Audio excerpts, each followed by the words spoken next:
यवतमाळ जिल्ह्यात अवैध बियाणे विक्री आणि वाहतुकी विरोधात कृषी विभाग व पोलीस प्रशासनाने गोठी कारवाई केली आहे. भारत सरकारने प्रतिबंधित केलेल्या अनधिकृत एचटीबीटी कापूस बियाण्यांची चोरटी वाहतूक करणाऱ्या टोळीचा पर्दाफाश करत सुमारे 20,400,000 रुपयांचा मुद्देमाल जप्त केला आहे.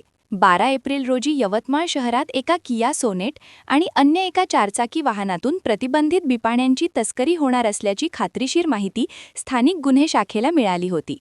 या माहितीच्या आधारे कृषी विभाग आणि स्थानिक गुन्हे शाखेच्या पथकाने संयुक्तरित्या सापळा रचून ही वाहने अडवली. झडती दरम्यान पथकाला मोठ्या प्रमाणात एचटीबीटी बियाण्याचा अवंध साठा मिळून आला.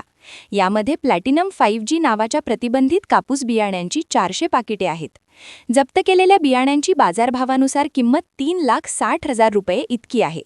या कारवाईत 2 चारचाकी वाहने आणि 3 मोबाईल फोन असा एकूण 20,400,000 रुपयांचा माल पोलिसांनी घेतला. या प्रकरणी कृषी अधिकारी प्रेमनाथ आडे यांच्या फिर्यादीवरून यवतमाळ पोलीस स्टेशनमध्ये गुन्हा दाखल करण्यात आला आहे.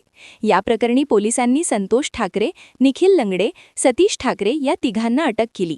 आरोपी विरुद्ध बियाणे कायदा 1966, पर्यावरण संरक्षण अधिनियम 1986, कापूस बियाणे अधिनियम 2009 आणि अत्यावश्यक तरतूद अधिनियम 1955च्या विविध कलमान्वये गुन्हे नोंदवण्यात आले आहेत.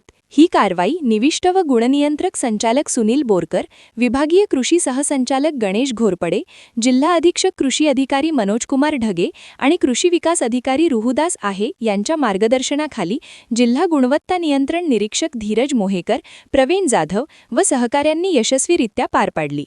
क्या आप भी चाहते हैं जटिल रोगों पर विशेष रूप से आयुर्वेदिक उपचार? तो मिलिए 77 वर्षों से आयुर्वेद सेवा में लगी हुई शिवशंकर आयुर्वेदिक एजेंसी, अनुभवी वैद्य डॉक्टर, सभी प्रसिद्ध कंपनियों की दवाइयाँ और सभी प्रकार की जड़ी बूटियों और रोग प्रतिकारक शक्ति बढ़ाने के लिए कई प्रकार की दवाइयाँ प्राप्त करने का एकमात्र विश्वसनीय स्थान.